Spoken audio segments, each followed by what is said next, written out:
You won't believe what happened when they kicked him out at 18 and walked away like he never mattered. Decades later, they came back acting like nothing had changed, but what happened next left everyone speechless. At 50, Oop thought that door was shut for good. The family that threw him out at 18 had been gone from his life for 32 years. In Florida, he'd built a career in IT, a wife, 2 kids, and a steady world. Then his mother called, and the past came rushing back. His beginning was rough from the start. Born premature as one of twins, OP had underdeveloped lungs and a long hospital stay that left its mark on everyone. Add dyslexia and emotional struggles, and childhood became a grind before it ever felt like a life. Inside that house, the rules were clear. His mother built a hierarchy, and the healthy twins sat at the top. He got the attention, the gifts, the approval. Oop learned a different lesson. Expect less, stay quiet, and be grateful for whatever scraps came his way. Christmas made the favoritism impossible to miss. OOP asked for a remote-controlled car, something simple, something fun.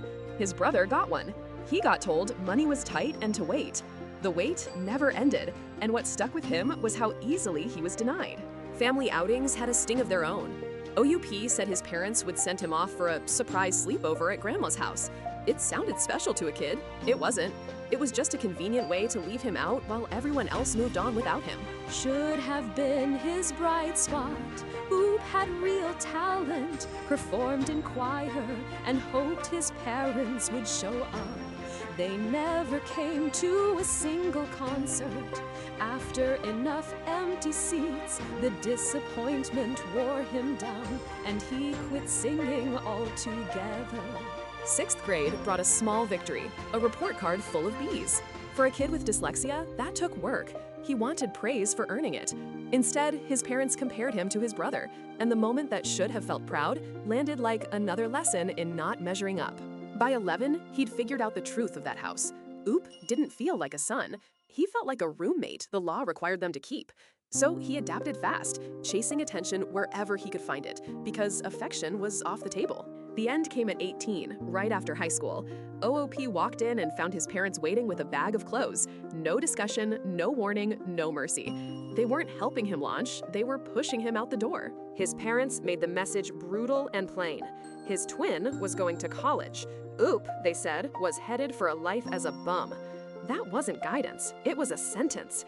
They weren't asking him to grow up, they were telling him he'd never amount to anything. With no support system, he started from zero. Friends gave him places to sleep while he figured out the next move.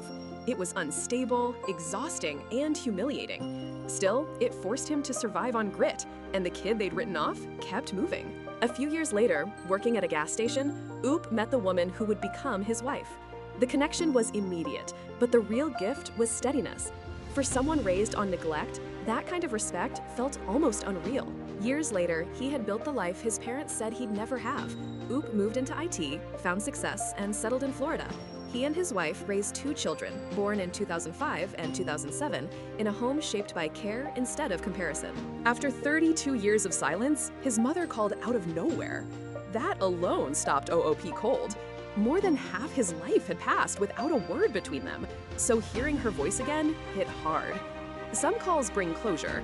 This one brought the old tension back. She opened with bad news: his father had died, and the family wanted him at the funeral. For anyone, that would be heavy. For Oop, it also reopened a relationship he had spent decades trying to leave behind. When Oop told his wife, she saw it differently. She came from a big, loving family, so to her, this sounded like a chance to heal. Gently, she urged him to think it through before shutting the door. To OOP, these were not loving parents making an appeal. They were former roommates with a shared roof and no real care. That gap in perspective sat at the center of everything. His wife saw possibility, while he saw history. Unsure what to do, Oop asked Reddit. He didn't take that lightly. This part of his life had stayed private for decades. Still, he was stuck between his own instincts and his wife's hope that this might be a real family moment. Commenters were blunt. After 32 years, people usually don't reconnect without a motive.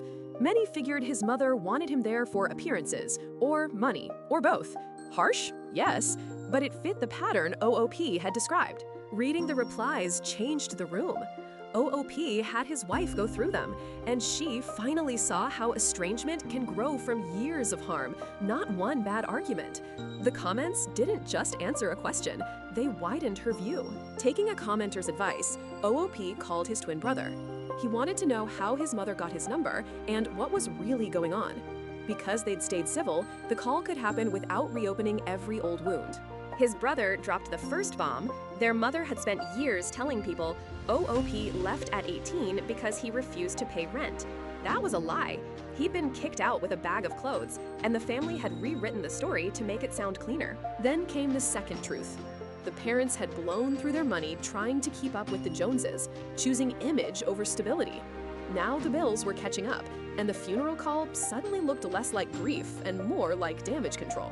His brother also said their mother was already telling relatives OUP would attend the funeral with his children. She wasn't asking, she was announcing. That kind of assumption said plenty about how she saw his life: useful, available, and hers to claim. It clicked fast. She wanted the picture of a happy reunion, and she wanted Ope there because his success could be useful. The funeral was only part of it. Behind the scenes, she was hoping he might help cover the financial mess. Ope gave his brother permission to tell the extended family the truth. Not to start a fight, but to stop carrying the lie. After decades of being blamed for leaving, he was done protecting a story that was never his. Next, he blocked his mother's number. Simple. Final. He and his wife agreed that peace and finances had to come first.